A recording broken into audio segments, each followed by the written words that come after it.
Hi, I'm Brooke Dunn. I'm the Communications and Marketing Coordinator for the town of Breckenridge.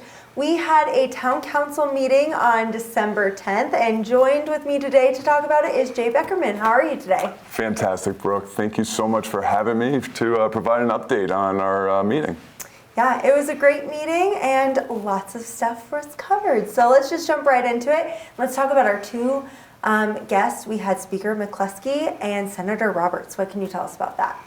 We always feel so honored to have Speaker Julie McCluskey and Senator Dylan Roberts join us in chambers to discuss the upcoming legislative session. And they talked about some of their initiatives, and they've been such a great partner for the town, and they're really very community advocates for us. They talked about how, unfortunately, the state of Colorado is running $1 billion deficit, and that they're looking at doing 5% cuts across the board for that. These are good information to know moving forward with our initiatives and kind of how we handle county and town issues. Yeah, it was a great update from them. I know council is very appreciative of every time that they come, and they always have really good information to bring us, just kind of on what's going on in the state.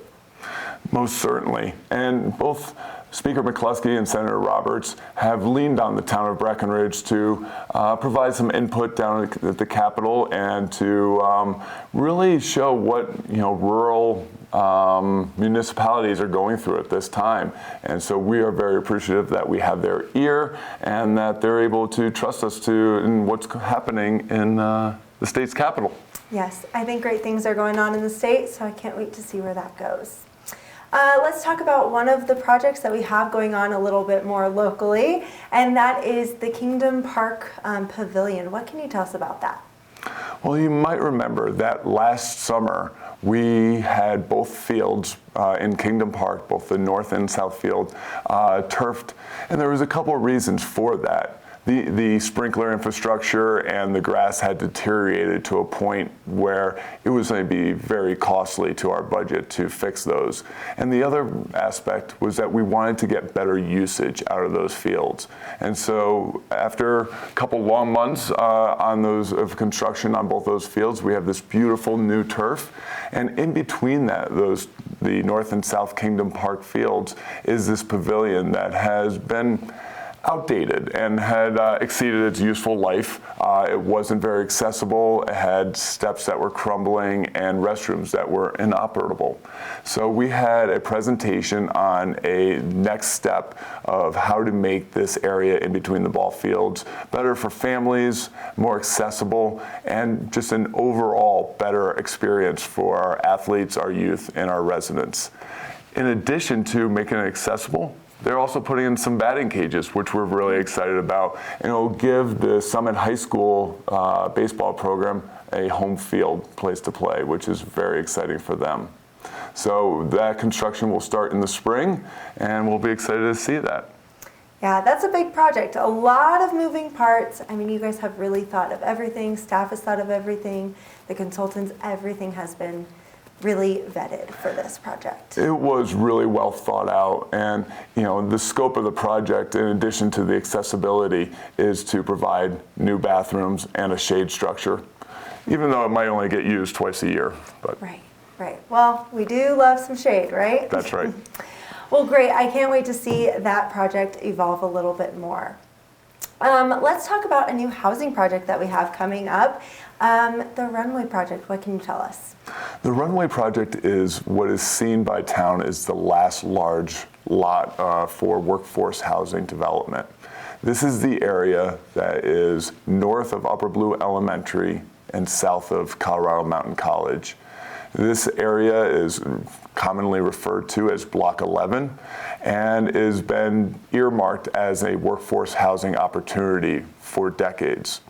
Our housing department has been absolutely amazing at providing different conceptual drawings of what this might look like.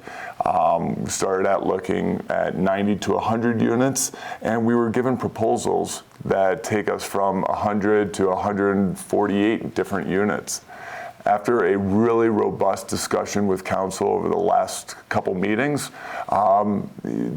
town staff, housing staff has been green-lighted to really move forward in plotting 148 units. These 148 units will include townhomes that will be in 5-plexes, duplexes, single-family homes, and even 21 single-family homes with accessory dwelling units attached to them. So this should really provide a robust bed base for renters, first-time homeowners, as well as those with families that need the extra room. So we're excited to see how the fit test works and if we're really able to go with that kind of number of 148 units. And so we're excited. Mm-hmm. We're looking at doing infrastructure next summer and hopefully going vertical in spring of 2026. That is a very exciting project, and I know a lot of work has been put into this. Our housing staff is amazing at what they do. Again, another very thought out project. Indeed, and we are so fortunate at town to have a housing department that is replicated and emulated throughout the country. They are really experts and professionals at what they do on thinking long term and how different factors affect affordability and housing in the different sectors. Amazing. Well, that will be a very good project to watch out for. So lastly, we kind of just have snow on the ground, and that means sledding is open, sledding hills are open. What can you tell us about Sled-etiquette? We had our sustainability department do a presentation on what they're calling Sled-etiquette. And this is how to better utilize the sleds that we have and that are left over. Let's face it, when our guests come in and they buy sleds, they can't take them home with them. And so they end up being left. And so what our sustainability department saw an opportunity was to use these sleds to have an area where guests can go to and borrow a sled at free of charge. And so that is like the first tenet of our Sled-etiquette policy is to reuse and to use ones that are up there. The next phase is really saying if you do go and buy a sled, please make sure it is of quality and is able to provide you or another family with enjoyment after 1 day of use. And then finally, if you do happen to break a sled, please recycle the material in one of the recycling bins at each of the sledding hills at Carter Park and on the Airport Road area. Yeah, I know there's a lot of fun to be had with that, but it's something that you don't really think about is what happens to the sled after it breaks. So it's always true. a good thought. And Breckenridge has made an entire program out of trying to repurpose broken plastic sleds. And to be honest, they've been overwhelmed where there's only so much you can use. So we're absolutely looking at reducing waste versus creating more. Well, that's kind of all I had, so I wanted to see if there's anything else you wanted to mention. Thanks, Brooke. Did want to mention that on behalf of the town of Breckenridge, town council, and the town staff, that we wish everyone a very happy new year, happy holidays, and look forward to see you at the next council meeting in January 2025.